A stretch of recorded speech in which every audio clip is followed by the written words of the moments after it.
I'll learn from the master. Okay. All right. Well, welcome to Halfway There. This is Eric Nevins. This is a show where we have honest conversations with ordinary Christians about today's Christian experience. And today I'm excited to bring on a friend and fellow podcaster. He hosts the God Watch podcast, and we've connected a few times. You've heard him on this show, including one of his episodes last, 6 months ago or so. I'm excited to bring on my friend and fellow podcaster, Phil Gauthier. Hey, Phil. Welcome to Halfway There. Eric, thank you so much for having me. Hey, I'm glad to make the connection, and you were nice enough to record an episode with me when I was back home a few months ago. That was a lot of fun, and I thought it'd be really great to just hear your story on Halfway There. Yeah, and I'm so honored to be able to share it. You know, I know one of the things that you see, and I'm sure that I hope some of your listeners were excited to see it from you too, is it's hard to interview yourself. You know, we spend our time talking to other people and guests and sharing stories, but it's always kind of neat for people to hear where we come from too. So I'm really excited for it. Yeah, absolutely. Cool. Well, tell us a little bit about yourself, what you're doing, where God has you now, and then let's go back and we'll hear what God's done in your life. Well, I live right outside of Des Moines, Iowa, and right now I'm working in the podcast field. You know, I'm a plumber by day, podcaster by night, and it's been a really kind of a unique experience. But before that, what I was doing was I worked maybe 8 to 10 years in high school ministry, and then I served 3 years as a college minister, and went into podcasting, and that's my main source of ministry now. And I found it to be very unique and very rewarding because, you know, I have these acquaintances who are missionaries and different people that travel the world. And one of their problems that they have is they have to work so hard to get in front of people. But one of the things that I found, and I hope that other people who are podcasting see the same thing, is that we're able to touch so many people from all corners of the world, you know. And so that's kind of where I'm at now. You know, I have a wife and 2 kids. What else can I tell you about me, man? Yeah, that's good. Yeah. Yeah, it's interesting you say that podcasting is a ministry, because I kind of think of it that way as well. Somebody mentioned that in our Facebook group that we're both part of, that, you know, it's a ministry to kind of help other podcasters or share what you're doing with your podcast. And it was interesting for me because I don't really think of it that way. I just think of it as a hobby or a thing that I'm trying to contribute to a conversation that the church has. But it really is a ministry. It is something that can really help educate and encourage others. It is. And I think that one of the other neat things is, you know, I'm by no means a master in marketing or, you know, any of these things it would take to make a podcast somewhat successful. And the only reason that I can do what I do is because of God, right? And so I really look at it as a ministry because my goal in the show is to glorify God, you know. And so I try to approach it from that. And when I have, and I think, you know, we're all people of this fallen world. And, you know, when I would get into checking my stats too much or concerned about how my appearance would be, I would really try to stop that, you know. And that's one of my warnings that I've given to some of the newer guys that have come in to Christian podcasting is if you don't keep God as the focus, it's going to become about you. And I learned the hard way, man. I had to take a couple steps back and just really examine, like, why am I doing this and who am I doing this for? Because I'm sure, as well as you know, if we went in and made a secular podcast, our listenership would be double. You know, sometimes it's difficult to find Christians to participate with us. Yeah, well, it's a little bit of an unconventional medium, especially I think what you and I do. And I chose this on purpose because if you look at the top 10 in iTunes under the Christian category, it's all a bunch of famous preachers basically sharing their sermons. And I'm glad those are there. But, you know, I just had a little different bent. So I wanted to hear something something different. And I've been really encouraged. One of the things that I realized as we kind of grow the Christian Podcasters Association Facebook group is that there's actually a lot of other Christians who are podcasting. It's just you don't ever hear about them. Yeah, it seems like we work in these small circles, and we weren't really connected very well until recently, where we've started to meet each other, whether it be on Facebook or different show swaps, different things like that. So I've been very encouraged by it as well. Yeah, that's awesome. All right, well, I want to put the focus on you and on your story. Let's do it. So I love talking about podcasting because we have that in common. Let's go back. I'd love to hear you share with me your story about how you came to Christ. But tell us a little bit of that story, and then give us a little bit of the background of where you were before. So, I think that my testimony is somewhat unconventional. In growing up, I had aggression problems, addiction problems. I was all around not the best kid in the world that you'd ever meet. But yet, Christians always seem to give me the benefit of the doubt. My first job, I was not a kid that should have been trusted. And yet I had a guy who gave me a key to his business and said, come in every night and clean it. I don't care if it's 3 a.m. And he gave me opportunities. And it was kind of funny because that family in particular played an integral part probably in me coming to Christ. And I remember, so I worked for the dad. I remember the daughter locked me in a car one night and was just going on and on about how, you're such a good guy, but you make the horrible mistakes. You need Jesus, and all of these things. And none of it really affected me at that time. I would say I was late high school, maybe junior year, senior year of high school. But then as I aged a little bit, I became, 23, 24, and I started to pursue especially drugs a lot worse. I found myself, I was homeless, but I still had a job. I just, almost by choice, because I didn't want the responsibility and I didn't want the all of the things that came with being a productive member of society, right? I still wanted a job because I wanted to eat and I wanted to, go to the movies. But, and so I worked as a carpenter during the day and I slept in a truck at night. And then one night, I was still using drugs a lot. And one night I was sitting there and been using drugs all night and life was just miserable. And I stopped and I almost had this moment where I just knew life could not get any worse. And I just reached out and I said, what can I do? Racking my brain. What can I do to make life better?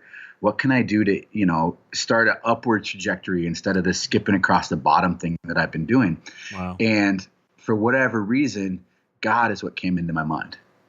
And I would tell you that I feel fortunate that I was a sinner of top notch before I knew Christ, because I know what the difference is. I know what it feels like. And I will tell you that when I'm standing there in the middle of the night in a parking lot by myself, and I start to realize that God would be my salvation, I physically felt different.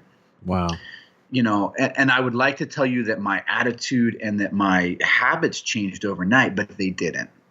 It was a long process, but I was continuously growing to try to grow in my faith and become the person that I wanted to be. Yeah. What was different? Like you said, you physically felt different. Describe that for us. I think I felt lighter. I always relay it to, this passage, cast your burdens onto me. And that was almost what it was like. It was like all of those burdens, all of those things that were dragging me down and those things that were holding me hostage, especially addiction. I could just give them away. And they didn't control me so much anymore. It was a habit that I didn't know how to get out of.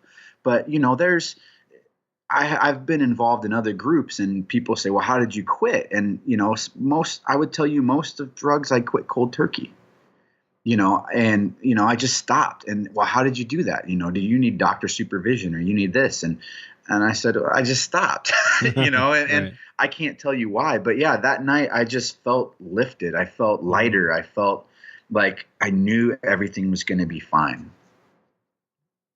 Okay. So what did you do? You come to Christ in this parking lot.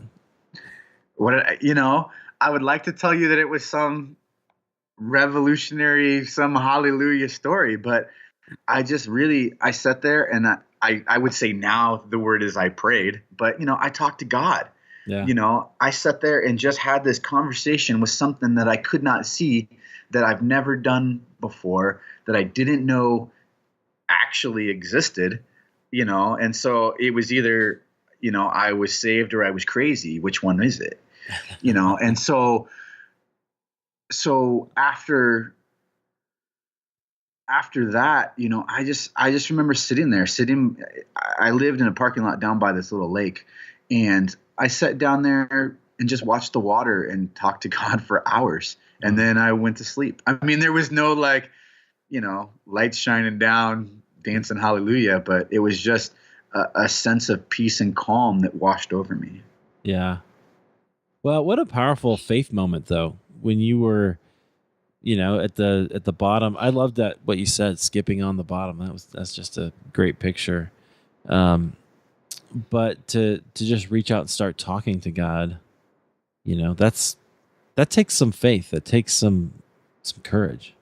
Yeah, and honestly, being not brought up in the church, and having, I had church experiences. Hmm. Being young, people, friends would invite you to participate with them in their churches, or go to their youth groups or different things like that.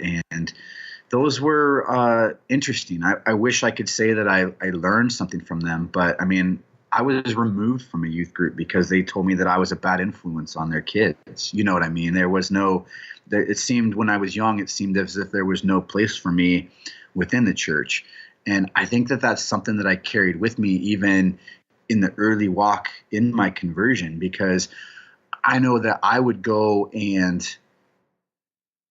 I would show up at this church. There was one church that I knew the layout of, and that was the church that asked me to never return.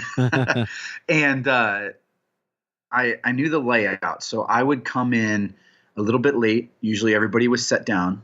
I would sneak into the back. I would sit there. I would listen to the sermon, and then I would leave before everybody else left. I would sneak out the back because I didn't really feel as if that was a place for me. I had this misconstrued idea, and I think that that's something that a lot of, especially non-believers or people who are on the borderline, they don't feel deserving of participating in that place. I thought that everybody Mm. in church was going to be this wonderful, holy person that has everything put together, and I'm this dirty sinner that didn't have anything put together. I don't even know what I'm doing here. I don't own a Bible.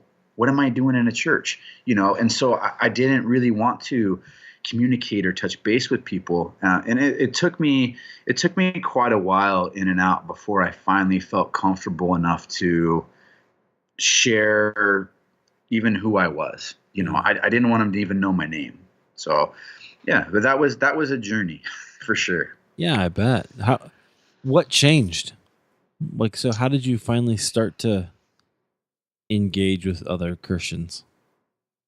Um, I feel that I matured. Hmm. I matured in my walk with God, and something that happened to me that is an integral part, probably, of my walk, that I don't share very much. I think this might be the first place I've shared it.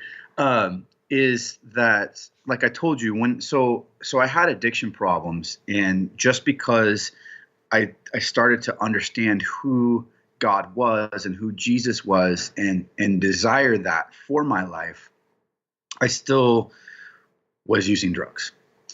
And so one night I was at a party, and I ended up when you overdose, you die. I think I overdosed. And so all I can tell you is that I used a lot of we'll call it a cocktail, right? There was a lot of different things mixed together, and it was the most peaceful experience that I've ever encountered. I laid down on this floor and I walked around and I witnessed what all my friends were doing, and I was totally at peace. But the weird thing was I couldn't hear anything. And so I walked around for what probably felt like 20 minutes, 30 minutes. And then as I was walking back over to across the floor, I looked down and I seen my own body. And then I sat up. And I think that showed me a kind of a proof that there is something there. If I don't know what it is and it's not tangible, but now I put my fingers on something and I experienced something that was not of this world, right? You don't look at your own body unless you see a reflection in a mirror, right? You know? And so for me to experience that, it tells me that there's something deeper and something more that I need to search for. And I found that in my faith. And I found that with the promise of what will happen when I pass, when I die, I will be taken somewhere. My body will be left behind, and I will still exist. Yeah. And that was a small taste of it. And I think that if it would have felt scary, if it would have felt scary, if it would have felt, something unpleasant, it would have been a different experience. But it was the most peaceful thing I've ever experienced. And to the point where that was a big part of me not using it anymore, because I was seriously concerned. I mean, and I think this goes back to the mind of an addict. I was seriously concerned that I would try to replicate that experience again, and that I would not make it. Yeah. So I look at it as my second chance. Wow. Phil, I don't even know what to say, man. That's like that's a heck of a story. It's I mean, and it's one that I love to share, but it's also one that is sometimes easily judged by people.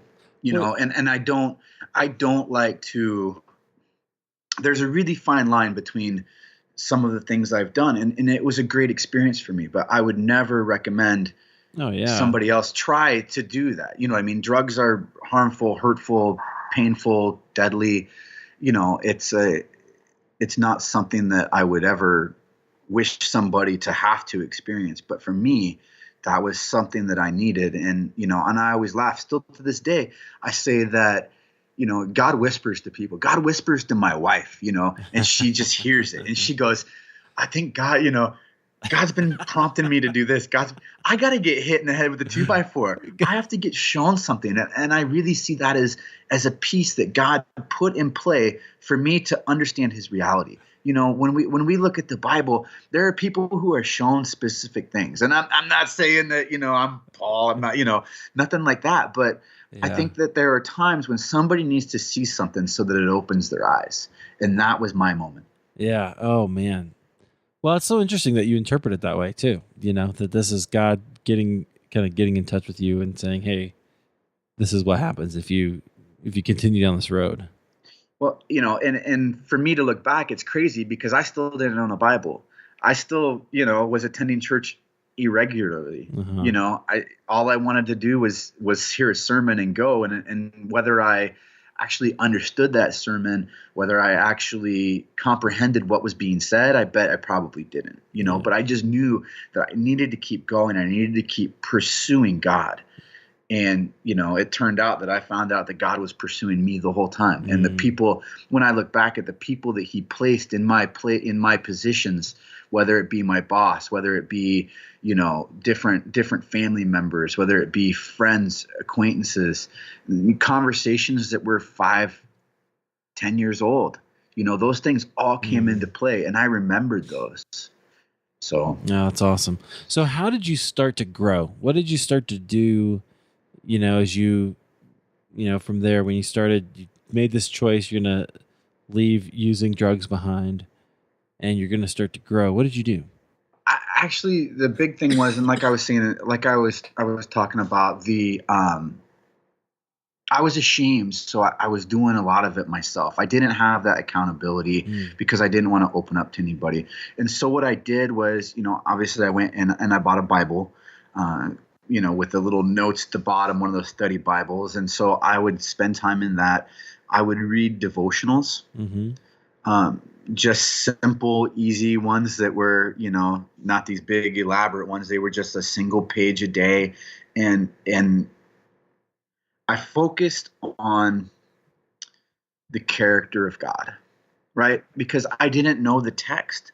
I didn't grow up learning Bible stories. I didn't go to Awanas where I had to memorize these verses. I didn't know anything. I think as a joke, I knew Jesus wept. That's my Bible verse. You want a memory verse? Jesus wept. But in the Bible was at some places difficult for me to understand. Sure. So, being somebody, you get into Leviticus and you're just like, I don't even know what any of this means.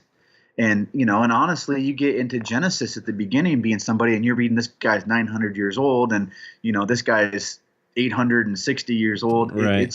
It's mind boggling to somebody who has no background in that. And so I would read these daily devotionals because it was bite sized. It was easy for me to take in, and I could understand the character of God. And that's what I needed. I needed somebody who wanted to love me. I needed somebody who cared for me. I needed those things in my life. And to this day, I think I still probably focus on the character of God far more than some people who focus strictly on the biblical knowledge. Because I think that life's change with God's grace. And if you don't understand his character, you can't understand his love, his compassion, and the greatness that is him.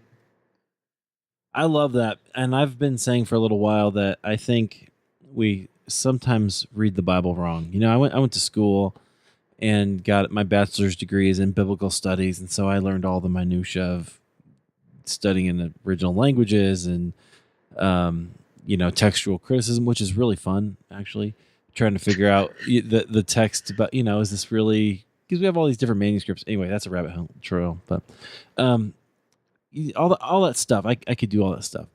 But recently I've started to figure out that none of that really matters if I don't let the text reveal who God is to me.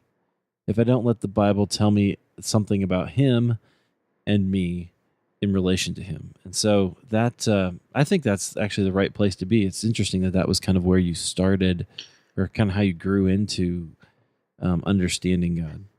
Yeah. And it's funny to me that, as God revealed himself to me in his character, and as I did minimal study, I still ended up coming to the same place in his character and in the way that he operates because of the things that he had done in my life. Yeah. And so I think that it's given me a really unique and amazing opportunity to be able to touch people, because there's nothing more. One of the things that we've been doing around here is a lot with evangelism.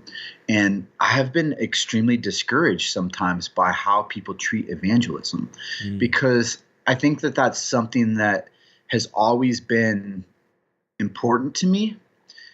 And I don't know that I do it in a traditional manner, because the way that a lot of these people that I'm hearing at these summits and different things talk about evangelism is absolutely nothing how I do it. And they end up, it never fails. This guy will tell you how he's doing all this stuff, but then he says, but I can't seem to reach anybody. Well, the deal is I'm a plumber by day. And so I work in a service industry. I'm in and out of people's houses all the time. And I would tell you that nearly every day I talk about Jesus to a stranger. Wow. And Am I saying, well, you need to get on your knees right now and you need to pray this prayer? No, I'm not saying that. I'm telling you what Jesus has done to me. And obviously it's a customer. I'm not going to tell them, hey, I'm a messed up human. Here's my whole background. But, Yeah. I tell them, what they need to know. And I tell them about the joy that I have found and the goodness and how it has changed my life. And I think that is the best evangelism that we can possibly do. I heard this old guy, he was talking and I think he was a pastor and he was using words like you did 5 minutes ago and talking about how, well, I'll talk about the transmutation dilation of the Holy Spirit to Jesus. And I mean, he's using these 12 syllable sentences. I don't have a clue what the guy's even saying. And he goes, and then these kids just look at me. I'm like, man, I'm an adult in a church. And I have no clue what you just said. Right. How are you going to reach somebody who's lost? Right. And, it's crazy to me. And, I heard other people talk about, well, I can get up and get in front of 100 people, 1,000 people, and I can tell them about Jesus, but don't put me one-on-one with somebody. And that's the opposite for me. I honestly am scared to death of large groups of people. But I will sit down with anybody one-on-one to a small group, and I'll tell you anything that you want to know. And I think the reason behind that is a lot of Christians are scared to be open. I think that one-on-one experience sometimes is intimidating because you can't hide and you have to share yourself. And if you lie, those people will see right through you. Right. And, and once you get to the place in life and in your faith where you have nothing to hide and you are God's child, you are just you and you can't change it. God made me the way that I am. And I try to grow and be more like him, but at the end of the day, I fail in many ways. But I admit to those. I don't need to hide because we're all on a journey.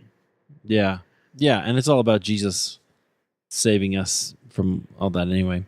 I think it's so true. So has one thought while you're talking, about the pastor, and I think what happened is there is this way, like the training that I received was good, but it was really designed for a previous age, a Renaissance kind of modernistic scientific way of looking at scripture. And that's good. It was good to learn it. But I think the reason that you and I both share stories in our podcasts are it's a new era when people connect with something and they're longing for something different. And they're longing for something maybe not as tangible as previous generations, but something more meaningful, I think is the way that do that. And I think you're right. You find that in people, in their stories. I agree. And I think that, in this evangelism summit, one of the things that they spoke about was reaching millennials. And all of these people, I got to tell you, even though it was open for audience questions and things like that, I really kept to myself because I really felt like anything that I would have said would have been misconstrued or been, my opinions were very different from everybody else's. So I just kind of sat there and soaked it in, and I was hoping to get little bits and pieces. But, they were discussing millennials, and I think millennials are different. It's kind of the same thing that you were saying, is you were trained by a way of a different age. You know what I mean? The millennials, they want that personal relationship. And one of the things that should be so encouraging to us in reaching millennials is millennials consider themselves spiritual. Yeah. They may not consider themselves Christians, but they consider themselves spiritual. Well, we as Christians have been training in spirituality for our whole walk. Right. So if we cannot reach somebody who is just dabbling in spirituality, if we can't relay that to them, I think that's our failure, because I think that's one of the easiest places for me to reach is millennials, because they just want open honesty, and if you give that to them and you give them, the real biblical touch of who Jesus is and what he's done, they've already got the spiritual component. They're not I've met other, especially atheists who, they want to rationalize it with science. Well, if you're spiritual, you understand that maybe there's something else there. It's more that agnostic type spirituality. Right. And so why not just let them know what the truth that you found is? Give them resources, take them places. So, Right. I agree with that. Okay, well that was a fun excursion. I like that. That's why I like talking to you, Phil. But okay, so tell us in your story. So you were growing through we're just reading scripture and your devotionals. Devotionals. Yeah. I'm curious, since you became a Christian, have you ever had a time when you felt like God was far away? In my conversation, I'm fortunate enough that I get to have conversations with a lot of people that I consider far more sometimes advanced in their walk and spiritual than I am. And I think that there are times where I feel that God is far away. But I think that's a normal occurrence. Generally when God is far away, it's when I'm not focusing on him. When business takes over, when life is too busy, when I get out of my readings, when I get out of my studying, when I miss, a couple weeks at church, different things like that.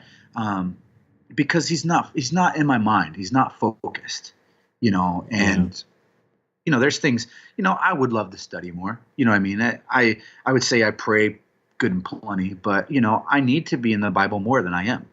But so when I start to lack the dedication that I have in those specific targets, and especially if there's any sort of sin creeping in, different things like that, I'll start to notice this distance where, my heart will just feel a little heavy. I feel like, when I'm in my prayers, when I'm talking to God, I don't feel as connected.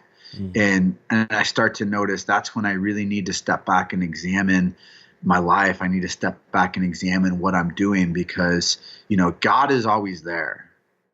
God is in the same place. It's me that's moving. So why is that connection not there? And it's always on me, so is God straying from me? No, God's always right there with me, but it's me that strays from God at times. Yeah. Yeah, absolutely. All right. Well, so tell us about how you got into podcasting and why you chose to do the kind of show that you do. And so I had this idea probably 4 or 5 years ago that I was listening to, man, I can't even remember. There was a handful of podcasts. It might have been, I don't even remember what I was listening to.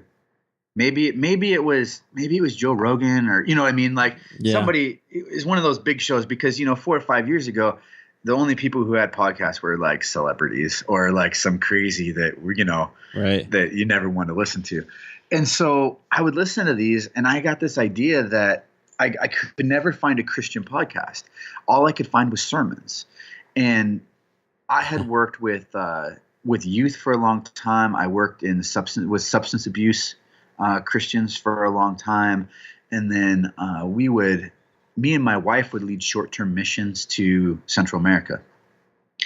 And so while we were there, when we first started, we kind of took over from somebody else, and it was really haywire.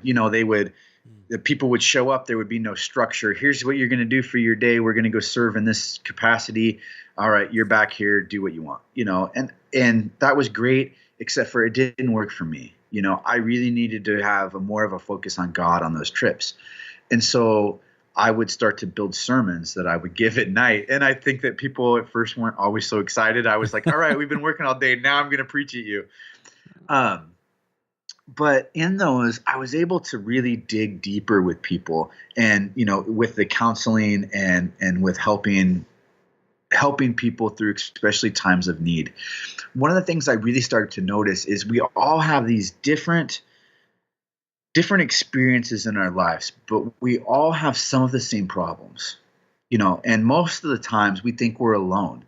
And I think even as Christians who are mature in their walk, sometimes even when the Christian is more mature in their walk, it's hard for them to take a step back and ask for help.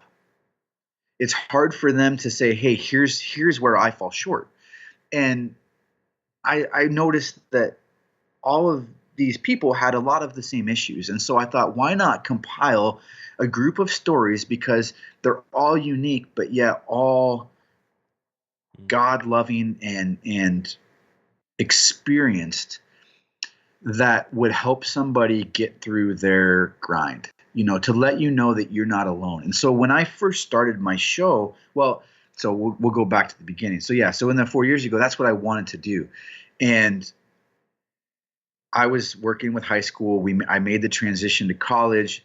We were involved in a handful of other ministries at the time. And I told my wife, I said, this is what I'm going to do. And in fact, I went out and bought like a mini disc recorder, because they didn't have all the fancy stuff they have now. I had a mini disc recorder and like an old microphone. And I was like, this will work. And my wife was like, I don't think it's the right time. And I was like, no, it's the right time. And to be honest, it wasn't. Like, looking back, it was not the right time. My wife was so right. And I just wanted to force it and make it happen. And so I heeded to my wife's wisdom and put the brakes on it. And then when we made a transition from a church plant where I worked in college ministry and came back to just being a plumber and a regular attender at a church, and I wasn't doing anything, and I felt kind of like I needed to progress and do something. And I brought it back up to my wife, and she said, "Oh, you still want to do that?" And I was like, "Yes, go ahead. I think that there's time now." And so we had that conversation, and it was nice, because then I had her support, and she was 100% right. I did not know the time commitment that it would take to record and produce a show. Right. And I had no right to be able to try to do that 4 years ago. Yeah. So, how long do you take to put together an episode? So my shows run about an hour and 20. If I do all of the editing and stuff myself, I would tell you that I got 6 hours. Yeah. So, fortunately, I have my stepfather has worked in radio, and occasionally if I get really behind, or if I cut if I got a show that's supposed to go out on Monday and it's Friday and I'm like, I don't know what I'm going to do, I send it off to him and he'll knock one out for me. So nice. He does a really good job at helping me out. So that's cool. Yeah, I was curious because it takes a long time. So, I mean, people don't realize how much work it is to actually create a podcast. And, it's just fun to talk about it because you're a fellow podcaster. But, it really, I think between just reaching out to people and asking them to be on the show, which is, feels a little risky sometimes.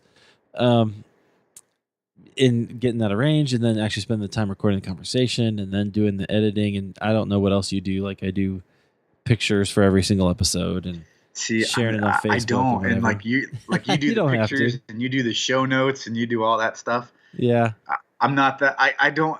Honestly, I wish I could. I would love to, but I don't have the time.